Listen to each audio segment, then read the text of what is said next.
नमस्कार. आज आपल्यासोबत आहे अनिश माचेवार. MSD CET परीक्षेमध्ये अव्वल असं स्थान त्याने पटकावलेलं आहे. ज्या परीक्षेबद्दल विद्यार्थ्यांमध्ये क्रेज असते, टेन्शन असतं, अशा JEE परीक्षेमध्ये सुद्धा तो देशामध्ये अव्वल ठरलेला आहे आणि हे मोठं यश तुला मिळालं. तर काय सांगशील की कशामुळं तुला एवढे उत्तम गुण मिळाले? विद्यार्थ्यांना ते अवघड वाटतं, पण तुला ते सोपं कसं वाटतं? सोपं तर असं तर मला पण नाही वाटलं होतं. JEE किंवा CET पण हे अशी एक्झाम असतात की त्यामध्ये आपला स्कोर जे असतो ते बाकींच्या कम्पेअर केवढा असतो त्याच्यावर आपल्याला आपली रँक दिली जाते. तर आता त्याची जी तयारी असते ती तर आपल्याला जे सब्जेक्ट असतो, जे चॅप्टर असतात ते आपल्याला पक्के करून घ्यायचे असतात. बाकी आपण एक्झाममध्ये कोणते प्रश्न विचारतील त्याबद्दल आपल्याला आयडिया नाही असतो. म्हणून आपले जेव्हा चॅप्टर पक्के असतात तेव्हा कसाही प्रश्न असलो तर आपल्याला ते हल करता येते पेपरमध्ये.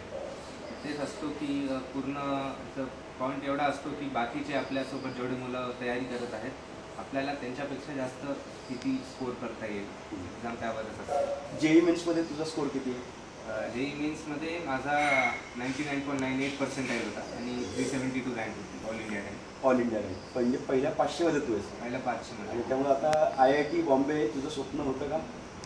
हां, IIT एक असा कॉलेज आहे म्हणजे जे IIT टॉपचे जे 7-8 कॉलेजेस आहेत ते म्हणजे जे सगळे मुलं JEE ॲडव्हान्स किंवा JEE मेन्ससाठी पण अपिअर होतात ते सगळे हे स्वप्न चालूनच चालतात की मी IITला जाणार.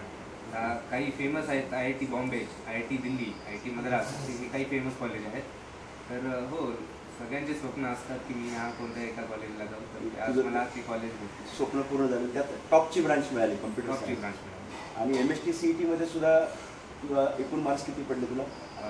एकूण तर मला 200 पैकी 185 मार्क्स होते आणि पर्सेंटाईल 99.996. मराठवाड्यात तू तर पहिला आलास. हां, मराठवाडा रिजनमध्ये JEE ॲडव्हान्समध्ये तर मी पहिला आहे, पण CETचे काही आता त्याचे रँक आले नाही आहेत तर त्याबद्दल काही सांगते मी. तुला खूप खूप शुभेच्छा. आज खूप मोठं यश तू मिळवलं.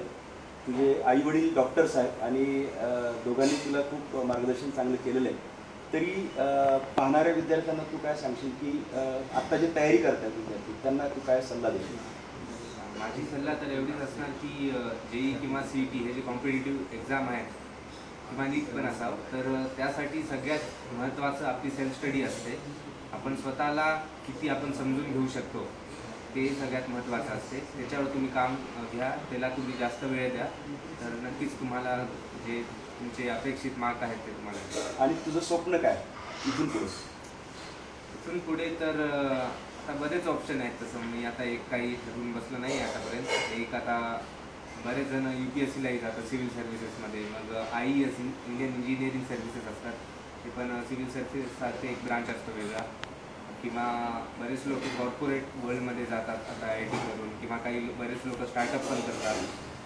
फारच एक आहेत माझे. जसं पुढे पुढे सर्च तसं तिथे क्लिअर होतात. तिथे आपल्याला आता IIT मध्ये जाऊन आपल्याला तिथली लोक भेटतात.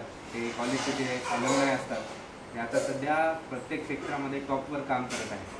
तिथून त्यांच्याकडून पण आपल्याला थोडी गायडन्स भेटते. आपल्याला थोडा आयडिया येतो की आपण कोणत्या फील्डमध्ये चांगलं करतो, आपण कोणती फील्ड आपल्याला आवडते. त्या हिशोबाने आता एव्हरी डे एव्हरी मंथ आपला जो प्लॅन असतो तो बदलत राहतो. That is part of the process of the 4 years कॉलेजमधला त्याचा पार्ट आहे. अनिश कदाचित कम्प्युटर सायन्स इंजिनियर झाल्यानंतर एक मोठा उद्योजक होऊ शकतो. कदाचित आंतरराष्ट्रीय स्तरावरती तो चांगल्या मोठ्या प्रतिदेश कंपनीमध्ये सुद्धा खूप मोठ्या पदावरती काम करू शकतो. कदाचित तो प्रशासकीय अधिकारी होऊ शकतो किंवा त्याला जसं वाटेल त्या पद्धतीने. पण तो जे करशील ते टॉपला राहशील कदाचित. हां, ती मात्र गॅरंटी आहे. हां, नाही गॅरंटी नाही आहे त्याची पण काम त्यासाठीच करायचं आहे. Okay, all the best. Thank you.